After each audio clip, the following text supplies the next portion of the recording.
Darkness filled the underground alien base. Cold lights flickered on the ceiling, casting long shadows on the floor. In a small metal cell, a young alien girl lay on the ground. Her skin was bruised. Her arms chained above her head. She hadn't eaten in days, her lips were dry, and her voice had stopped working, but inside her, a small spark of life still remained, a spark that refused to die, no matter how much pain they gave her. The guards outside laughed, their heavy boots echoing in the hallway. They were from a race known across the galaxy for their cruelty. They believed in breaking prisoners slowly, carefully. To them, pain was science, and screams were music. For 7 long days, they had tortured the girl. They burned her with heat rays, shocked her with wires, and asked the same question again and again. What did your mother hide inside you? But she never answered, because she didn't know, and maybe, even if she did, she still wouldn't speak. They thought she was weak, but her silence was not weakness.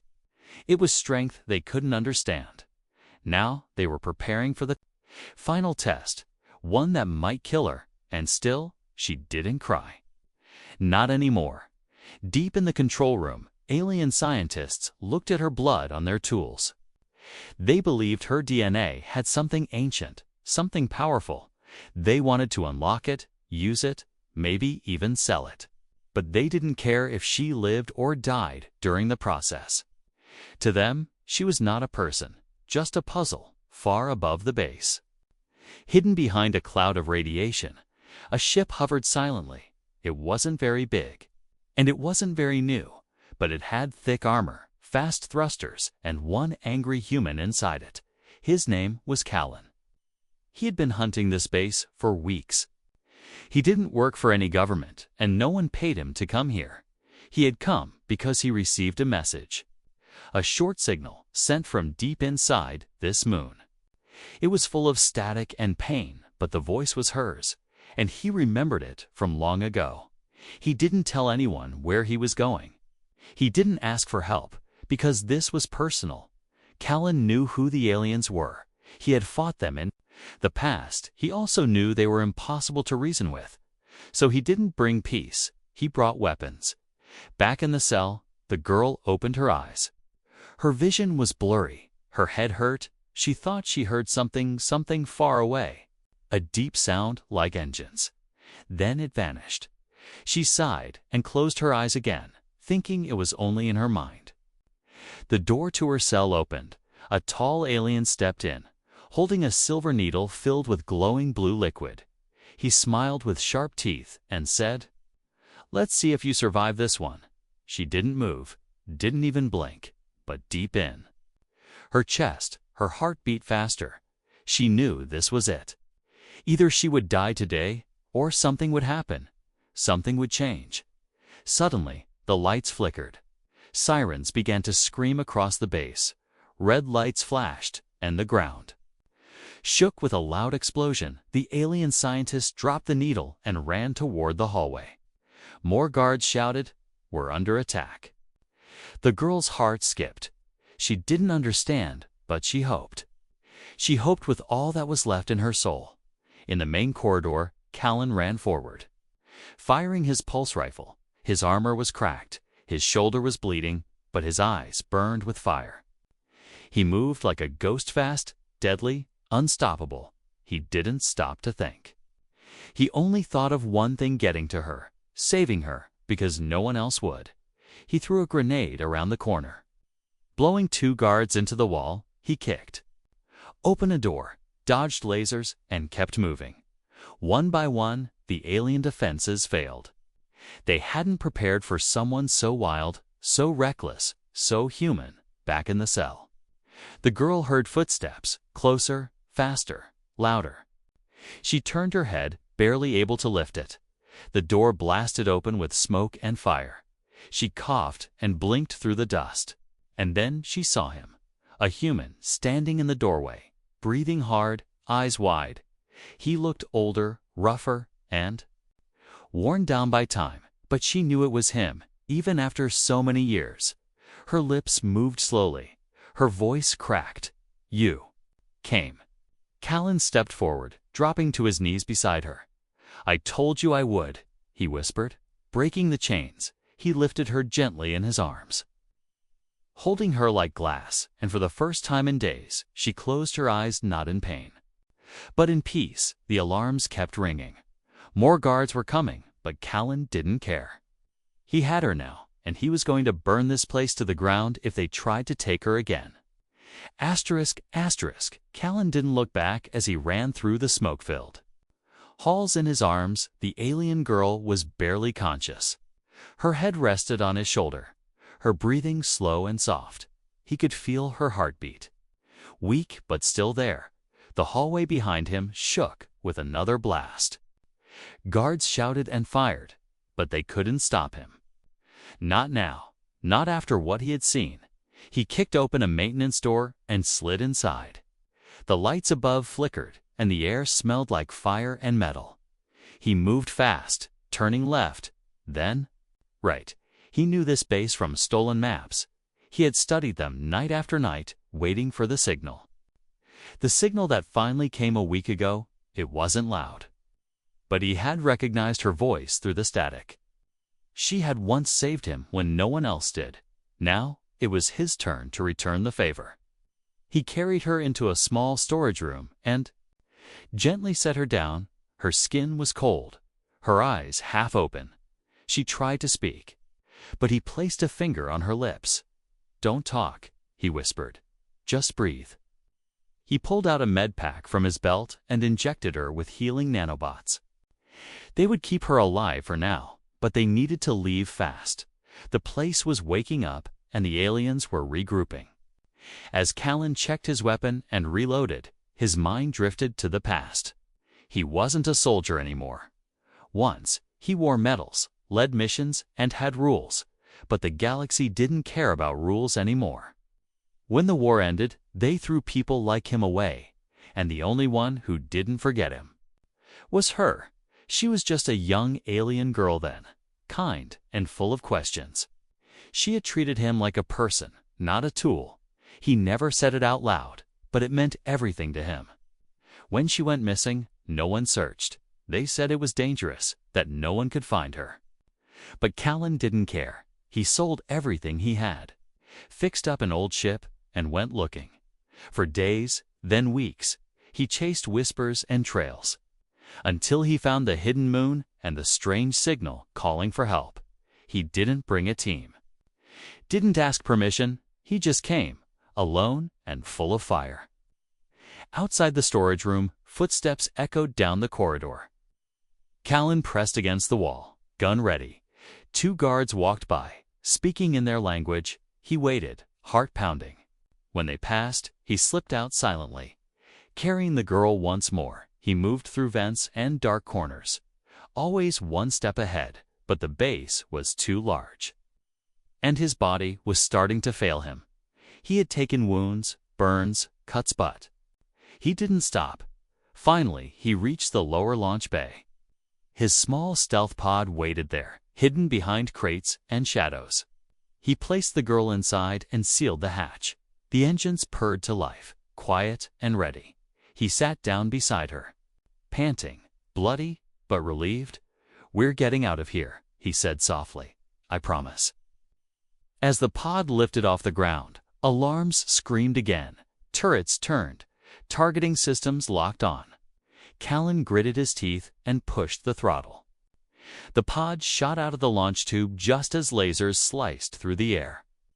One blast hit the back engine, and the pod spun out of control. He grabbed the controls, trying to steady it. Outside, the stars twisted as the ship fell into a nearby asteroid field. Inside the pod, sparks flew and panels broke. The girl moaned, her hand reaching out. Callan caught it and squeezed gently. "I've got you," he whispered. "I'm still here." The pod smashed into the side of an asteroid and skidded to a stop in a shallow crater. Smoke filled the cabin and everything went silent. Callan pushed open the emergency hatch and pulled her out. He limped toward a small cave nearby, coughing hard. Inside the cave, he laid her down on soft dirt and collapsed beside her. The air was thin but breathable, the cave dry and hidden. They had escaped, but barely. He looked at her, watching her. Chest rise and fall. She was alive, but barely holding on. He didn't know what the aliens did to her fully, but he knew one thing: he would not let them take her again as she slept. He sat against the wall, holding his rifle. Outside, stars blinked cold and distant. He had no backup, no plan, and no working ship, but none of that mattered. She was alive, and he still had fight left in him. And somewhere deep inside, the human whispered to himself, "You hurt her, you monsters. You better pray I never come back." The small cave was quiet. Only the sound of slow breathing filled the air. Callan sat with his back against the rocky wall, his rifle in his lap, his eyes on the girl lying beside a broken medkit. She was still alive, but her body was weak too. Weak bruises covered her arms. Her legs didn't move, and her lips were cracked, but her eyes, when they opened, still held something powerful. Not fear, not pain, but light. Something he hadn't seen in anyone for a long time. Callan leaned closer, his voice soft. "You're awake," he whispered. She blinked slowly, trying to focus on his face. Her voice was barely a whisper. "I thought I was dead." He gave a tired smile. "You almost were." She tried to sit up, but gasped in pain. He gently held her shoulder. "Don't push yourself. Not yet." For a few moments, they just looked at each other. No words, only silence. The kind of silence where understanding lives. Then she asked, "Why did you come?" Callan looked away, his jaw tight. He didn't answer right away. He remembered the moment he heard her voice in the signal. He remembered how it shattered something inside him, because no one else would. He finally said, "And I owe you." She gave a weak smile. "You don't owe me. I do," he replied. "You saved me once, remember?" Her eyes closed for a second, then slowly opened again. "I remember," she said. "You were bleeding under the rubble, and everyone else ran." Callan nodded, "But you didn't." "And I never forgot that." He reached into his bag and pulled out a small energy bar. He broke it in half and offered her a piece. She took it slowly, her fingers shaking.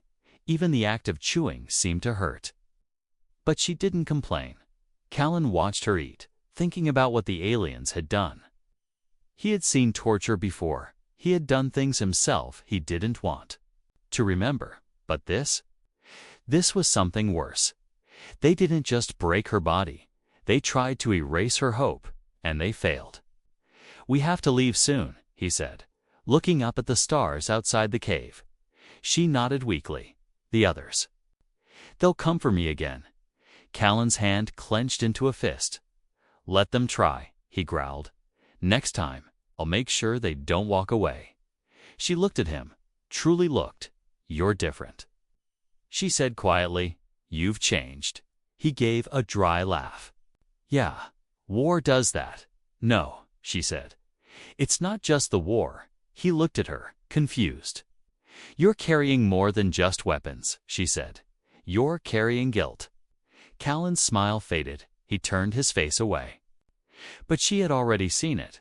"I lost people," he whispered. "Good people." "Me too," she said. "We all lost someone." There was a long pause. Then Callan said something he never thought he would say. "I was ready to die coming here, but you didn't," she replied. "You lived. And you saved me." Outside, a soft wind moved over the rocks. In the distance, far beyond the stars, enemy signals searched the asteroid field. They weren't safe yet, not even close. But in that small cave, for a few minutes, there was peace. A human soldier who had nothing to lose. And an alien girl who still had something to give. Suddenly, her hand reached out and touched his. Her fingers were cold, but her grip was steady. "Don't leave me alone," she whispered. "Never?" He said without thinking, and he meant it more than he had ever meant anything. Callan stood and moved to the edge of the cave. He pulled out a scanner from his belt and checked the readings. The wrecked pod had sent out a distress signal before crashing. If anyone friendly picked it up, they might have a chance, but it also meant enemies could track it too. He looked back at her, lying in the shadows, still fighting to stay alive. He knew he had to make a choice: soon wait or move, hide or strike. He walked back to her and crouched down. "We can't stay here for long," he said. "Can you walk?" She tried, but her legs barely moved. "I can crawl," she said with a tired smile. Callan shook his head. "No way." He picked her up again, gently, like she was glass. "We'll move at night, under the stars," he said. "I'll carry you." As they left the cave, he looked up at the sky. Stars blinked like tiny eyes, watching from far away, and somewhere out there, the ones who hurt her were still searching. But they had made a mistake. They left her alive, and they let him find her. That meant only one thing: their time was running out. The night sky above the asteroid was dark and cold. Callan moved carefully over the rocky surface, carrying the alien girl in his arms. Each step was slow, each breath tight. His legs burned with pain. His wounds reopened, but he didn't stop. She held on, barely awake, her arms wrapped around his neck. Neither spoke. Not because there was nothing to say, because survival came first. Every sound in the darkness could be a ship, a drone, a death trap. Behind them, the cave disappeared into shadow. Ahead of them, sharp cliffs and open valleys stretched under. The star's Callan scanner beeped softly, showing nearby energy signatures. The enemy was close, maybe a patrol, maybe worse. "They're looking for us," he whispered. The girl nodded weakly. "They won't stop." Callan's jaw tightened. "Then we stay ahead of them." They stopped in a narrow trench, where the walls offered cover. Callan set her down on a smooth rock and quickly checked her vitals. Her breathing was slow but steady, her skin warmer than before. "You're stronger than anyone I've known," he said, not really expecting a reply. But she smiled a little. "You carried me?" he smirked. "Don't remind me." Suddenly, a low hum filled the air. Callan ducked and pulled her behind a boulder. Above them, a sleek alien scout ship flew by. Scanning the surface with red light, they held their breath as the light passed just inches from their hiding place. Then the ship moved on, vanishing into the distance. Callan waited 5 more seconds before exhaling. "That was too close," he muttered. They stayed hidden until the scanners cleared. Then Callan adjusted the straps of his pack, helped her back into his arms, and continued on. This time, he moved toward a narrow canyon where the rocks rose like towers. It was risky, but it would hide them from the sky. "I've got an idea," he said. "There's an old emergency relay station in this region." She blinked slowly. "Is it safe?" "No," he said. "But it might work." As they entered the canyon, memories flooded Callan's mind. The last time he walked through ground like this, he was a soldier. He had friends back then. Voices on his radio, orders in his ear. Now, it was just him, her, and the silence. He never liked silence. It reminded him of what he lost, but her presence made it different. This silence was not empty. It had purpose. It had warmth. They reached the ruined relay station by dawn. 'Twas hidden beneath collapsed stone and old vines, long abandoned. Callan pushed open a cracked door and carried her inside.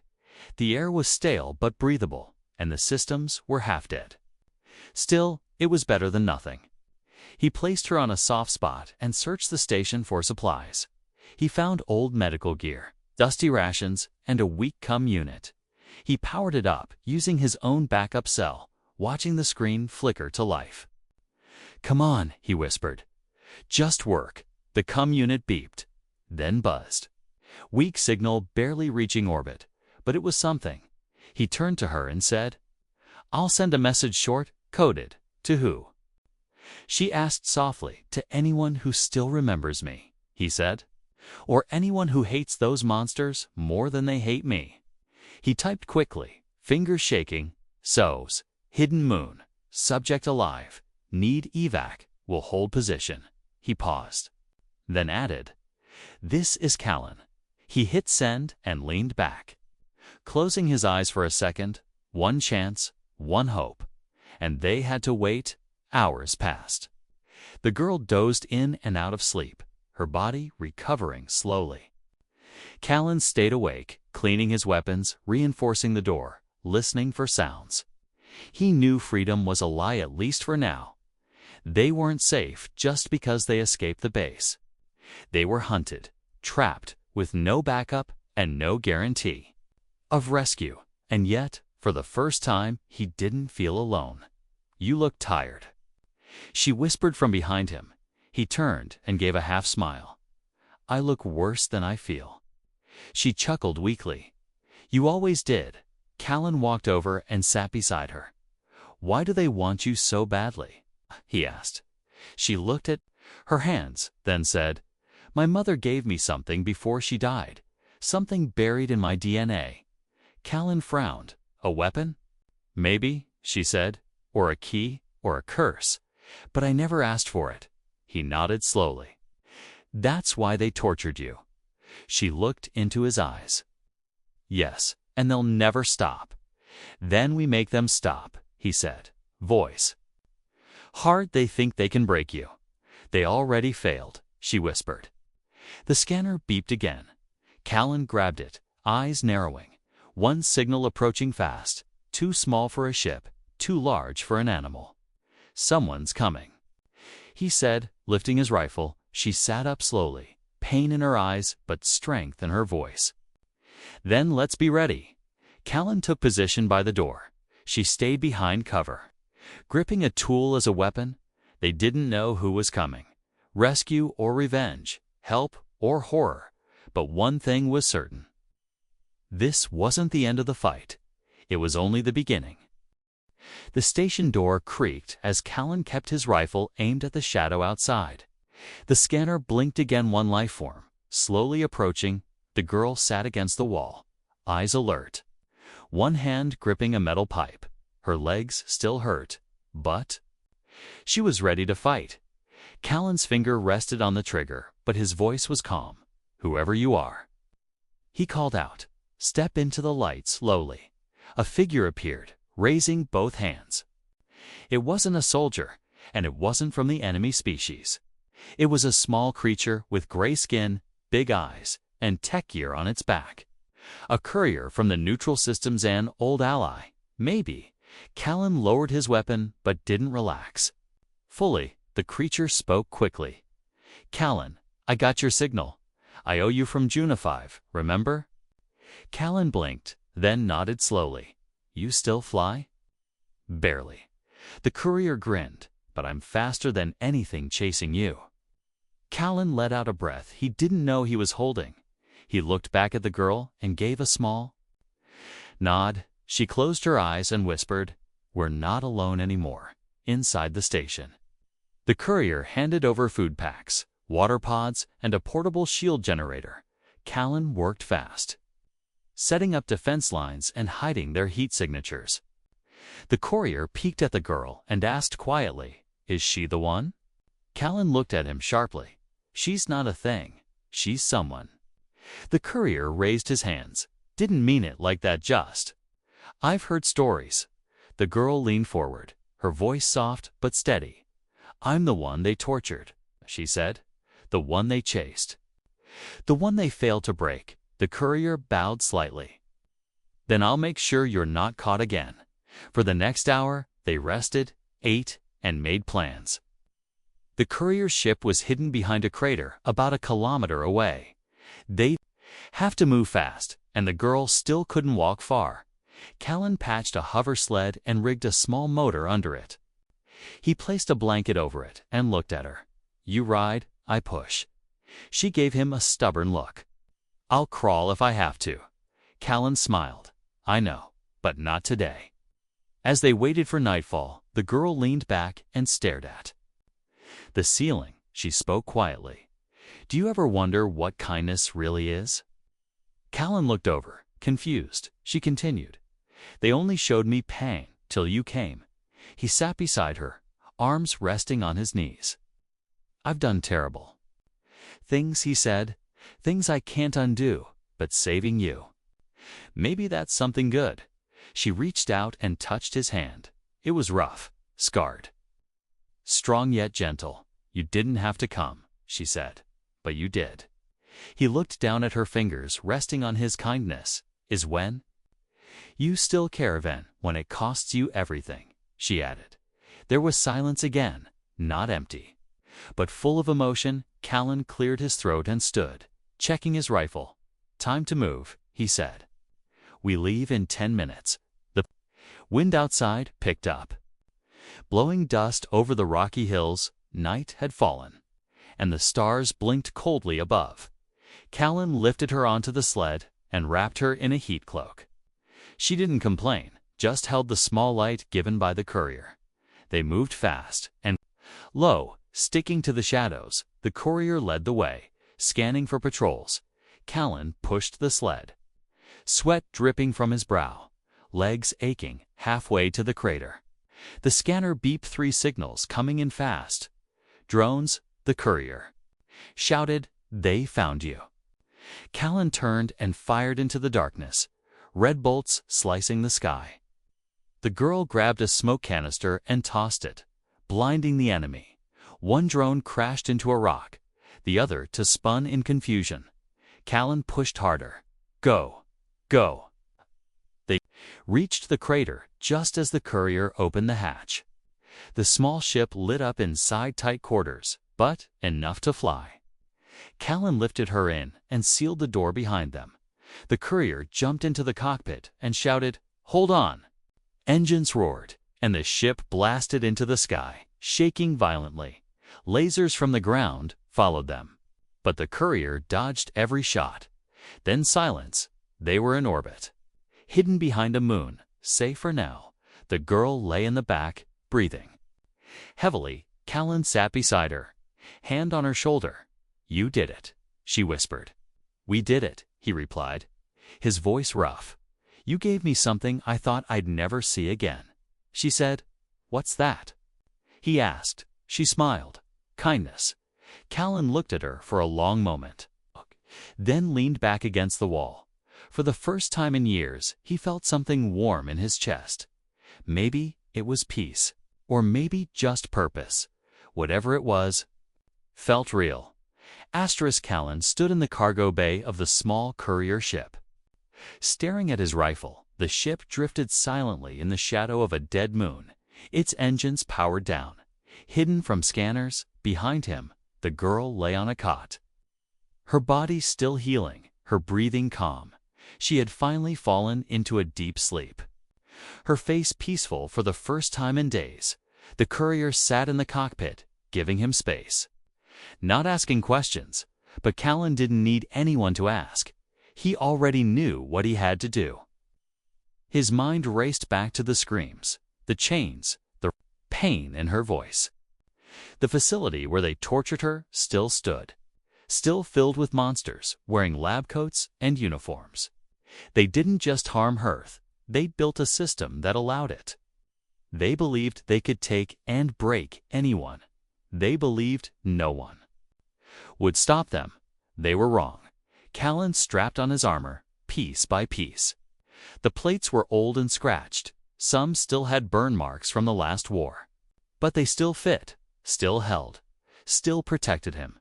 He checked every weapon: rifle, blade, explosives, short-range disruptor. Then he looked at the photo stuck to the inside of his chest plate. It was a picture of his old team, smiling, laughing. All gone now except him. He took a breath and said quietly, "This one's for you." He turned back to the girl, still sleeping. He crouched beside her and gently touched her hand. "I have to go back," he whispered. "I can't leave." It's standing, as if hearing him in her dreams. Her fingers twitched, but she didn't wake. He leaned in close and said, "You don't need to be afraid anymore. I'll make sure they can't hurt you or anyone else again." Callan walked into the cockpit where the courier sat nervously chewing on a snack bar. I need you. To take her to the Arcline station, Callan said, tell them she's priority medical. Top clearance, the courier blinked. You're not coming. Callan shook his head. I've got something to finish. The courier scratched his head. That place is a fortress. You'll never get in. Callan smirked. I got in once before, but you won't get out, the courier warned. Callan didn't answer. He just looked at the stars. A few hours later, under cover of a meteor storm, Callan's small pod launched. It was silent, fast, invisible to most scanners. He flew it straight toward the hidden facility where the nightmare began, the same one that tortured her for days. This time, he wasn't sneaking in to save someone. This time, he came to destroy. Inside the pod, he checked the timer on the explosives. He had just enough to collapse the labs, the cells, the control towers, enough to make the place vanish from the map as the facility appeared in view. He whispered, no more cages. He landed hard, right in the hangar bay. The alarms didn't even finish ringing before he fired the first shot. One guard fell, then another, then another. He moved through the halls like a storm. Fast and furious, he didn't hesitate, didn't talk, didn't take prisoners. This wasn't a rescue, it was justice. Scientists screamed as he entered the lab where they once tied her down. He saw the table, the chains, the needles. His hands shook with rage as he placed an explosive under it. This is for her, he said through clenched teeth, and then he kept moving. Down the halls, more guards arrived, fully armed, but Callan had been a soldier longer than any of them had been alive. He rolled through fire, used smoke grenades, and shot with perfect aim. He was injured, bleeding, coughing, but he didn't stop. He was fire now. And fire doesn't ask for permission. Room by room, floor by floor, he planted the charges, one in the command center, one in the medical lab, one in the DNA vault. Then he made his way to the launch pad, where he set the final charge. He tapped the remote and gave himself 90 seconds. Outside, escape drones chased his signal. He ran, jumped over a railing, and crashed into a stolen scout shuttle. He hit the ignition, nothing. Tried against till nothing. Come on, he yelled, hitting the console. The screen blinked. The engine sparked to life. He pushed it forward as the first explosion lit up the sky behind him. The blast wave chased him as he sped through the upper atmosphere. One by one, the charges went off, turning the base into smoke and ash. The entire ground cracked. The metal labs melted, and the towers collapsed. Callan looked back through the window and saw nothing but fire. A graveyard for monsters, he whispered. That's for all of them. His shuttle shook violently as it exited the gravity field. He was injured, bleeding from a wound in his side. His vision blurred, his hand trembled on the controls, but he smiled. Because he had done it far away, the girl awoke inside the courier ship. She looked at the stars and felt something change. Something in her heart told her the nightmare was over. She closed her eyes and whispered, "Thank you." Callan woke to the sound of beeping. His eyes blinked open slowly, struggling to focus on the bright lights above him. Everything felt heavy: his arms, his chest, even his thoughts. He was lying in a clean medical pod, wrapped in soft blankets. For a moment, he thought he had died, but then he heard a voice. Quiet and gentle. "You're awake." He turned his head, and there she was. The girl he had saved, sitting beside his bed, smiling through tired eyes. Her skin looked better. The bruises were fading, and her voice was stronger. She wore a simple robe. Her hair brushed back neatly. She reached out and touched his hand. Warm and steady. "You made it," she said softly. "You destroyed the place." Callan tried to speak, but his throat hurt. She lifted a water pod and helped him drink. The cool water slid down slowly, and he sighed in relief. "I almost didn't," he whispered. "But you did," she said, squeezing his fingers gently.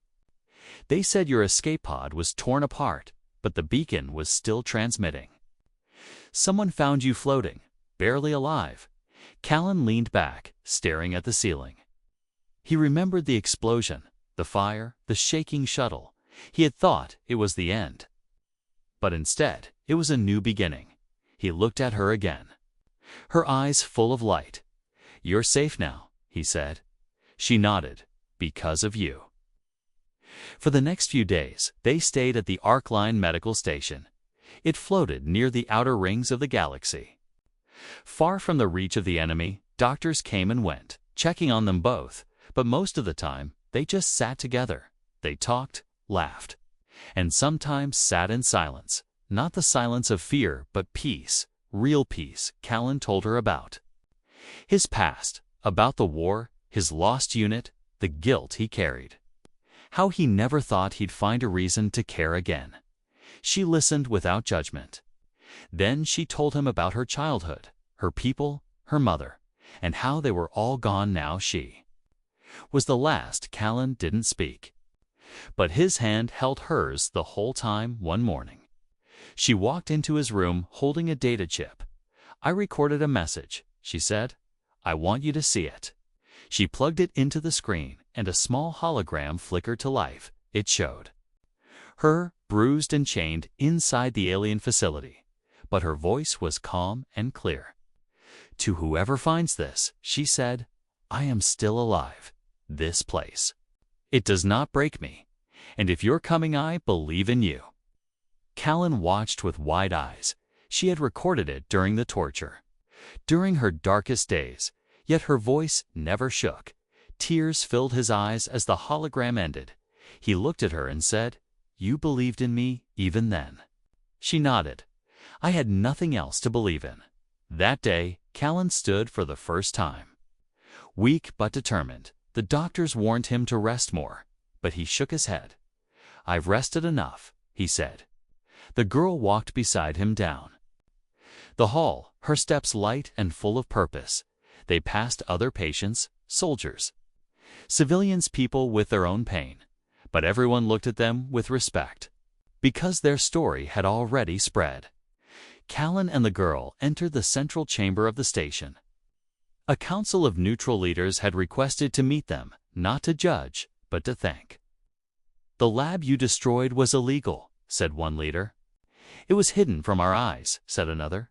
"You exposed it, ended it." The third one said, "You gave others hope."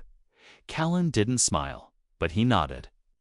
"I didn't do it for awards," he said. "I did it for her." The girl stepped forward and said, "And I want to stay, not to run, but to help. Build something better."